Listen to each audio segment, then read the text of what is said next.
बिस्मिल्लाहिर्रहमानिर्रहीम। एड लावा इमरान सीरीज मुसन्निफ इब्ने सफ़ी। नीना इसे बहुत गौर से देख रही थी। उसकी समझ में अभी तक नहीं आया था कि वो किस किस्म का आदमी है। सायरों के पुराने साथियों से भी इसने इस सिलसिले में पूछगछ की थी, लेकिन इनमें से कोई भी अलजायरी अब्दुल मन्नान के बारे में कुछ न बता सका। उन्होंने पहले कभी उसे नहीं देखा था। कहीं ये कोई सरकारी आदमी ना हो, नीना ने सोचा। लेकिन फिर ख्याल आया कि अगर ये कोई सरकारी आदमी होता तो कम से कम इन चारों को कत्ल ना करने देता। तो फिर इसका भेद कैसे खुले? अब्दुल मन्नान करीब ही बैठा च्युइंगम से शुगल कर रहा था, और वो भी किसी गहरी सोच में मालूम होता था। दफतन किसी ने दरवाजे पर दस्तक दी। आ जाओ, नीना ने ऊंची आवाज में कहा। उसी का एक मुलाजिम कमरे में दाखिल हुआ और एक तरफ मुअद्दबाना खड़ा हो गया। क्या खबर है? नीना ने इसे घूरते हुए पूछा। वहां तो अब कोई भी नहीं है सीनियर, इसने कहा। वो लोग शायद मकान ही खाली कर गए हैं। तुमने पड़ोसियों से मालूमात हासिल की? नीना बोली। सबने ला इल्मी जाहिर की है, कोई नहीं जानता कि वो कहाँ गए हैं, मुलाजिम ने कहा। जाओ मालूम करो, जरूरी नहीं कि किसी को भी मालूम ना हो, नीना बोली। बहुत अच्छा सीनियर, मुलाजिम ने कहा और बाहर चला गया। और नीना ने अब्दुल मन्नान से कहा, जेनी गार्डो अपने लोगों समेत गायब हो गया है। ओहो, तब तो तुम्हारा ये ख्याल भी दुरुस्त हो सकता है, अब्दुल मन्नान ने कहा। कौन सा ख्याल? नीना ने पूछा। यही कि जेनी गार्डो का ताल्लुक भेड़ियों से भी हो सकता है, अब्दुल मन्नान बोला। जरूरी नहीं है, नीना बोली। बिल्कुल जरूरी है। अपने आदमियों की गाड़ियों में भेड़ियों का निशान देखकर तुम इसी नतीजे पर पहुंचोगी कि गार्डो भी इन्हीं से ताल्लुक रखता है, अब्दुल मन्नान ने कहा। सामने की बात है, नीना ने कहा। लिहाजा वो गायब हो गया, और अब शायद वो तुम्हारी जबान हमेशा के लिए बंद कर देने की कोशिश करे। तुम किसी को भी बता ना सको कि तुमने कम से कम इनमें से एक आदमी को जानती हो, अब्दुल मन्नान ने कहा। तुम बहुत जल्द नताइज अखज़ कर लेते हो, नीना बोली। अगर मेरा जहन ऐसा ना होता तो कभी का मारा जा चुका होता, लेकिन मुझे इन भेड़ियों का तजर्बा नहीं। इनकी तंजीम ज़्यादा पुरानी तो मालूम नहीं होती, अब्दुल मन्नान ने कहा। 1 साल से ज़्यादा उम्र नहीं है, लेकिन पुलिस को 1 साल 1 सदी मालूम होने लगा है, नीना ने कहा। अच्छा, तो अब तुम मेरे एक मशवरे पर अमल करो, अब्दुल मन्नान बोला। कहो, क्या कहना चाहते हो? नीना ने पूछा। तुम भी गायब हो जाओ, क्योंकि 2 तरफा चोट पड़ने का इम्कान है। मुरैली के बारे में तुमने बताया था कि मकामी पुलिस के सरबराह से इसके बहुत अच्छे ताल्लुकात हैं, अब्दुल मन्नान बोला। हाँ, कर्नल फर्नांडो इसके गहरे दोस्तों में से है, नीना ने कहा। तब फिर इन चारों लाशों को भी हर वक्त जहन में रखो, अब्दुल मन्नान ने कहा। लेकिन मैं किस तरह गायब हो सकती हूँ? नीना बोली। क्या यहाँ कोई ऐसा नहीं है जो कुछ दिनों के लिए तुम्हारा कारोबार संभाल ले? अब्दुल मन्नान ने पूछा। कारोबार की बात नहीं है, वो तो मेरी अदम मौजूदगी में भी चलता रहेगा। सवाल यह है कि गायब कहाँ हो जाऊं, नीना बोली। हम मुरैली से करीबी रहने की कोशिश क्यों ना करें, अब्दुल मन्नान ने कहा। तुम तो फ्रांसिया में दाखिल ही ना हो सकोगे, नीना बोली। मुझे कौन रोक सकेगा, अब्दुल मन्नान ने कहा। मैं तुम्हें पहले बता चुकी हूँ, गैर यूरोपीय बाशिंदे वहां दाखिल नहीं हो सकते। वो एक कदामत पसंद अंग्रेज की मलकियत है, नीना ने कहा। वो लोग मुझे गैर यूरोपीय करार नहीं दे सकेंगे, अब्दुल मन्नान ने कहा। भला किस तरह? तुम तो दूर से भी यूरोपियन मालूम नहीं होते, नीना बोली। सिनियोरा, मैंने बहुत दुनिया देखी है और बहुतीरे पेशों से मुंसलिक रहा हूँ। मैं जब चाहूँ यूरोपियन बन सकता हूँ। तुम्हारी भी ऐसी शक्ल तब्दील करूँ कि करीब के लोग भी ना पहचान सकेंगे, अब्दुल मन्नान ने कहा। पहले खुद यूरोपियन बनकर दिखाओ, फिर मैं अपनी शक्ल भी तब्दील करा लूंगी, नीना ने कहा। अच्छा, तो मैं अपने कमरे में जा रहा हूँ, आधा घंटे बाद मिलूंगा, अब्दुल मन्नान ने कहा। जैसी तुम्हारी मर्जी, नीना हंसकर बोली। वो सोच रही थी कि वैसे भी ये आदमी दिलचस्प मालूम होता है। सिर्फ 3 घंटे सोया था और सर पर सवार हो गया था। इसकी सलामती की इसे बहुत फिक्र थी। वैसे इसके मशवरे माकूल ही मालूम होते हैं। वो सचमुच खतरे में है, 2 तरफा खतरात। आज वो शराब खाने वाले हिस्से में नहीं गई थी। अच्छी तरह जानती थी कि कोई ना कोई इसकी फिक्र में जरूर होगा। वो आधे घंटे से पहले ही इसके कमरे में दाखिल हुआ और वो इसे देखकर चौंक पड़ी। तुम? वो हिकलाई। हाँ सिनियोरा, इस बार इसका लहजा बिल्कुल अतालवियों का सा था। मैंने पहले तुम्हें कहाँ देखा है? कहीं ये शक्ल नजरों से जरूर गुजरी है, वो मुस्तरिबाना अंदाज में बोली। नहीं, ये नामुमकिन है। मैं नहीं समझा तुम क्या कहना चाहती हो, अब्दुल मन्नान ने कहा। तो तुम सायरों के छोटे भाई मालूम होते हो, नीना बोली। चलो, ये भी अच्छा ही हुआ, लेकिन मैंने इसे कभी नहीं देखा, अब्दुल मन्नान बोला। वो मशरिक बईद में है, और कहीं तुमने उसकी तस्वीर तो नहीं देखी, नीना ने कहा। हरगिज नहीं, मेरी दानिश में ये रिवायती किस्म का एक अतालवी सा चेहरा है, अब्दुल मन्नान बोला। बहरहाल मैं तुम्हारे इस कमाल की भी मोतरफ हूँ, नीना ने कहा। ठीक इसी वक्त फिर से किसी ने दरवाजे पर दस्तक दी और इमरान तेजी से दूसरे कमरे में चला गया। नीना मुतहय्यराना अंदाज में इसकी तरफ देखती रही थी, फिर चौंक कर बोली, आ जाओ। एक आदमी कमरे में दाखिल हुआ। कर्नल फर्नांडो का एक आदमी आपके बारे में पूछगछ कर रहा था। मैंने इसे कह दिया कि आप 3 दिन से यहाँ पर नहीं हैं। वो पुरतफक्कुर लहजे में बोली। इसे ये भी मालूम करना चाहा होगा कि मैं कहाँ मिल सकूंगी, नीना ने कहा। जिनीवा में, वो मुस्कुराया। तुमने अपने अंदाजे से तो नहीं जाहिर होने दिया ना कि झूठ बोल रहे हो, नीना ने पूछा। नहीं सिन्योरा, आप जानती ही हैं कि मैं पैदाइशी अदाकार हूँ, उस आदमी ने कहा। मुझे तुम्हारी सलाहियत पर एतमाद है। मैं सचमुच जिनीवा जा रही हूँ, लेकिन तुम लोग मेरे वहाँ के पते से वाकिफ नहीं हो, नीना ने कहा। बहुत बेहतर सिन्योरा, उस आदमी ने कहा। शुक्रिया, बस जाओ, नीना बोली। वो आदमी चला गया और नीना फिर इसी दरवाजे की तरफ देखने लगी जिससे अब्दुल मन्नान गुजरकर दूसरे कमरे में गया था। फिर वो खुद भी उठकर उसी दरवाजे में दाखिल हो गई। अब्दुल मन्नान एक आराम कुर्सी पर नीम दराज नजर आया। इसके हाथ में कोई किताब थी। नीना इस तरह कमरे में दाखिल हुई थी कि इसे इल्म हो जाए। वो चौंक कर मुड़ा और किताब को मेज पर डालकर उठकर खड़ा हो गया। तुम्हारा ये ख्याल भी दुरुस्त निकला, नीना हंसकर बोली। कौन सा ख्याल? अब्दुल मन्नान ने पूछा। फर्नांडो का आदमी मेरे सिलसिले में पूछगछ कर रहा था। इसे कह दिया गया है कि मैं 3 दिन से यहाँ पर नहीं हूँ, नीना ने कहा। ये तो बहुत अच्छा हुआ। अब हम यहाँ से निकल ही चलें तो बेहतर होगा। लेकिन अगर मैं सायरों के भाई के मेकअप में हूँ तो मुझे कोई दूसरी शक्ल इख्तियार करनी चाहिए, अब्दुल मन्नान ने कहा। मैं भी यही कहना चाहती थी, लेकिन हम जाएंगे कहाँ? नीना ने पूछा। क्यों ना फ्रांसिया में काम करें? मुझे मोरेली से कुछ जिद सी हो गई है, अब्दुल मन्नान बोला। तो तुम क्या करोगे? नीना ने पूछा। जिससे जिद हो जाती है ना, उसे मार डालता हूँ। मेरी बहुत पुरानी आदत है, अब्दुल मन्नान बोला।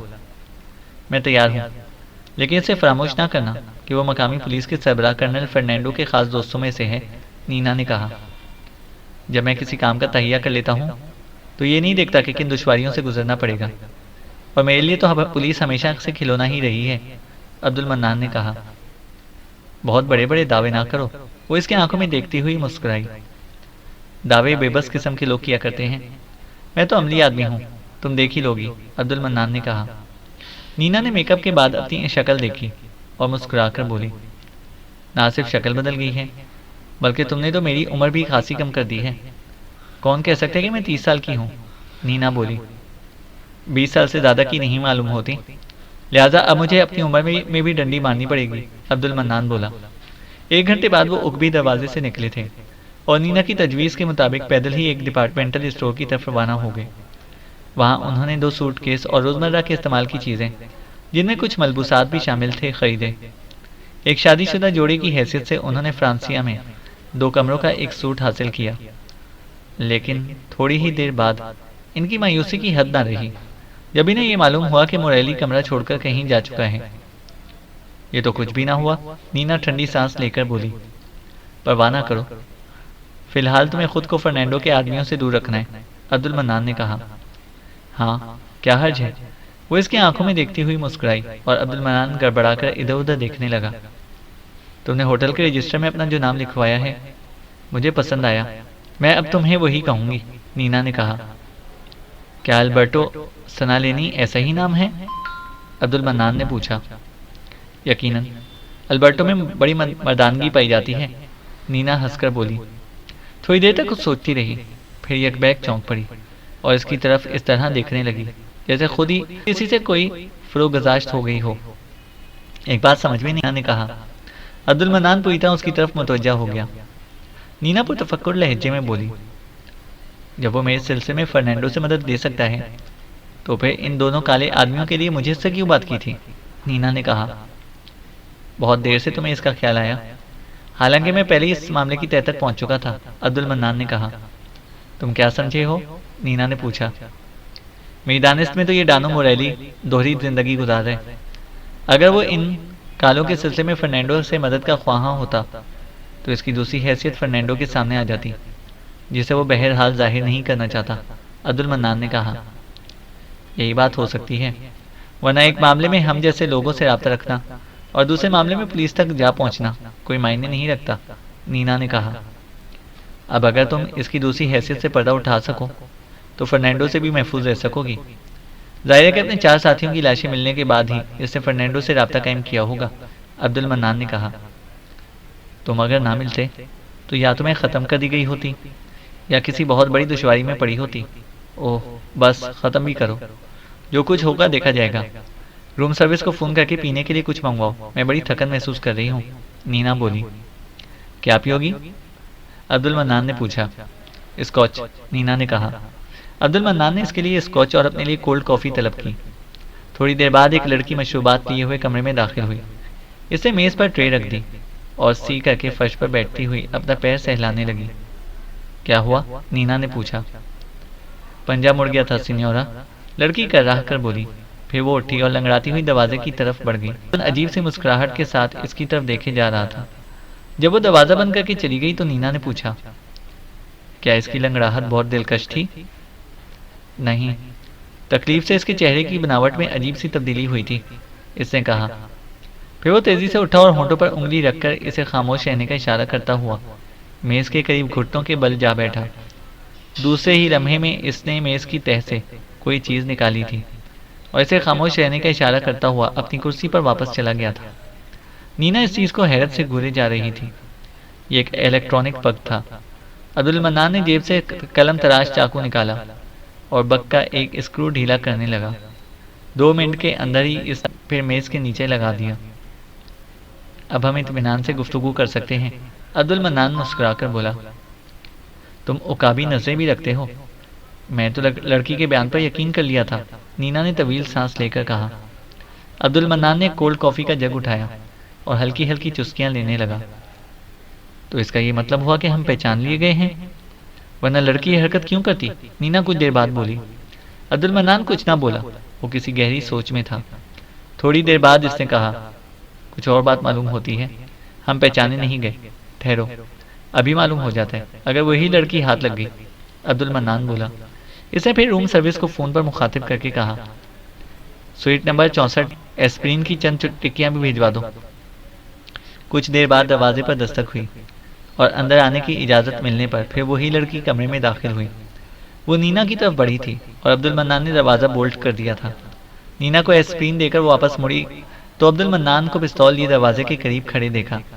इसे होठों पर उंगली रखकर इसे खामोश रहने का इशारा भी किया। लड़की बुत बनी खड़ी रही। अगर तुम चीखोगी भी तो तुम्हारी आवाज़ बाहर नहीं जा सकेगी, क्योंकि ये कमरा साउंड प्रूफ मालूम होता है, अब्दुल मन्नान बोला। हाँ, ये कमरा साउंड प्रूफ है, लेकिन तुमने पिस्तौल क्यों निकाल लिया है सिन्योर? गालिबन ये सूट नंबर 64 है, लड़की बोली। बहुत खूब। इस तरह किसे इत्तला दे रही हो कि सूट नंबर 64 में कोई तुम्हें पिस्तौल दिखा रहा है? लड़की के चेहरे पर हवाइयाँ उड़ने लगी और वो फिर बुत बनकर रह गई। किसी की आमद का इंतजार ना करो, तुम्हारी आवाज़ किसी ईयरफोन तक हरगिज ना पहुंच सकी होगी। तुम्हारे लगाए हुए ऑपरेट्स को मैं पहले ही बेकार कर चुका हूँ, मुस्तफाक सी मुस्कुराहट के साथ बोला। लड़की ने खुश्क होंठों पर जबान फेरी और थूक निगल कर रह गई। नीना हाथ में गिलास लिए उठकर इसके करीब आकर खड़ी हो गई। उसने सर्द लहजे में कहा, इस हरकत पर तुम्हें उम्र कैद की सजा भी हो सकती है। सरकारी आदमियों की टो में रहना ऐसा ही जुर्म है, नीना ने कहा। सरकारी? वो हिकलाई। तुम्हें किसने इस हरकत पर आमादा किया था? नीना ने पूछा। कर्नल फर्नांडो के एक दोस्त ने, वो लड़की बोली। वो मरदूद कर्नल फर्नांडो के नाम पर फ्रॉड करता फिर रहा है, अब्दुल मन्नान ने नीना की तरफ देखकर कहा। देखिए जनाब, इसमें मेरा कोई कसूर नहीं है, लड़की भर्राई हुई आवाज़ में बोली।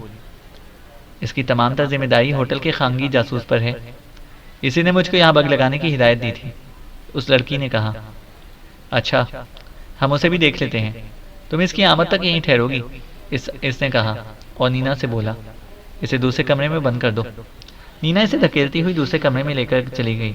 अब्दुल मन्नान ने फ़ोन पर खांगी जासूस से राब्ता कायम करके कहा, सूट नंबर 62 में फ़ौरन पहुंचो। क्या बात है? दूसरी तरफ से कहा गया। एक चोर पकड़ा है।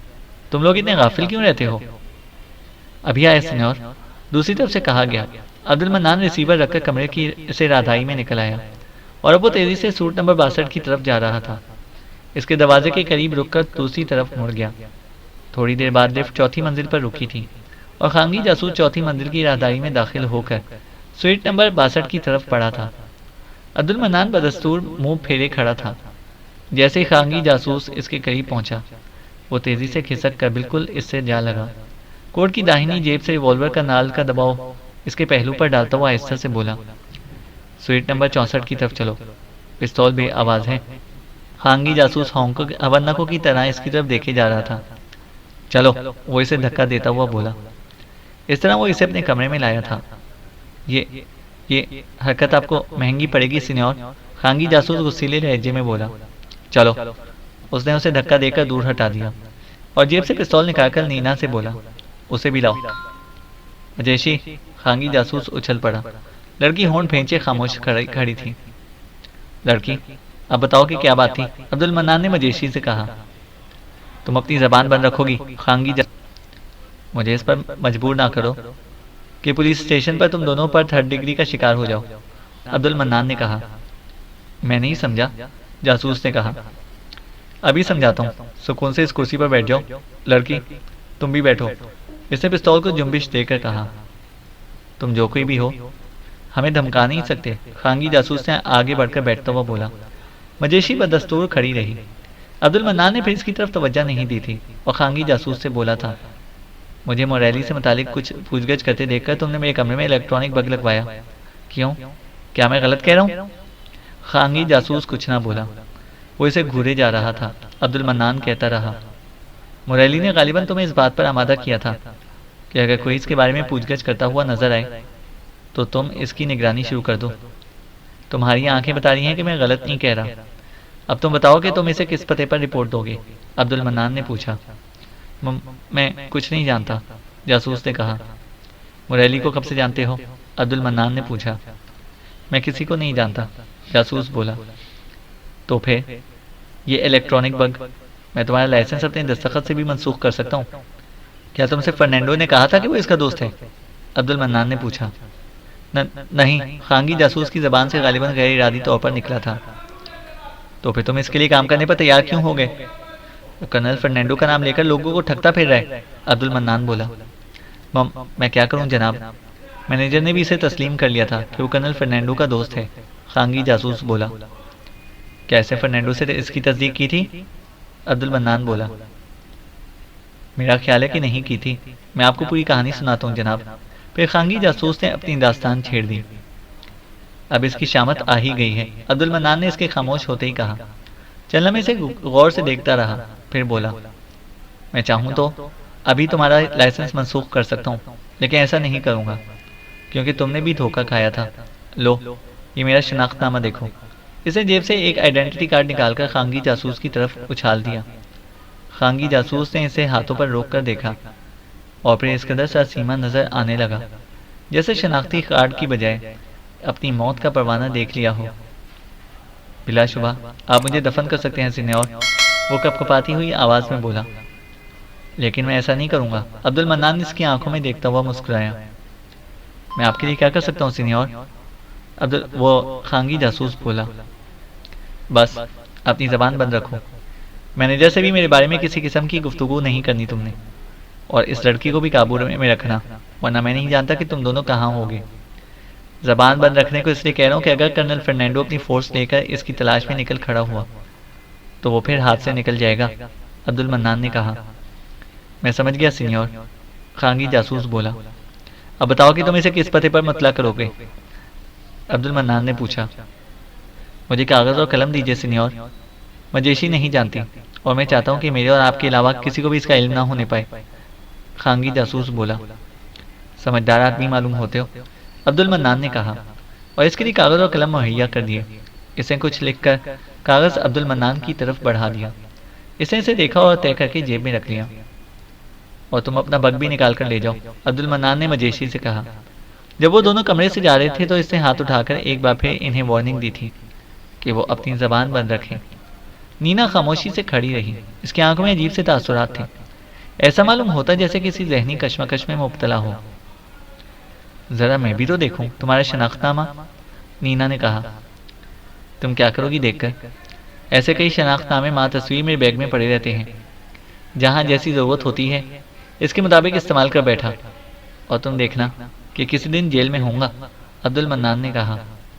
मेरा ख्याल है कि तुम वो नहीं हो जो नजर आते हो, नीना बोली। खुली हुई बात है, अब्दुल मन्नान मुस्कुराया। मैं तसव्वुर भी नहीं कर सकती कि तुम जहनी तौर पर भी इतने फुर्तीले होगे, नीना ने कहा। पता नहीं कब से इस बिजनेस में हूँ, लेकिन आज तक तो कोई मुझ पर हाथ नहीं डाल सका, अब्दुल मन्नान बोला। शनाख्तनामा दिखाओ, नीना ने कहा। बोर हो जाओगी देखकर, लिहाजा ना देखो तो बेहतर है, अब्दुल मन्नान बोला। नहीं, मैं तो देखूंगी, नीना ने कहा। ये लो, इसने शनाख्ती कार्ड इसकी तरफ बढ़ाते हुए कहा। वो इसे देखती रही, फिर भराई हुई आवाज में बोली। तुम्हारे साथ तो गर्दन ही कट जाएगी। तुम इस वक्त मरकजी इंटेलिजेंस ब्यूरो के एक जिम्मेदार ऑफिसर बने हुए हो, नीना बोली। जरा देखना, है कोई फर्क मुझ में और तस्वीर में, अब्दुल मन्नान ने कहा। इंतहाई खतरनाक आदमी मालूम होते हो, नीना बोली। लेकिन मैं तुम्हें मजबूर नहीं करूंगा, तुम जब चाहो मेरा साथ छोड़ सकती हो, अब्दुल मन्नान बोला। साथ कैसे छोड़ सकती हूँ? मेरी ही वजह से तो तुम इस बिखेड़े में पड़े हो। हाँ, इसे क्या लिख कर दिया है तुम्हें? नीना ने पूछा।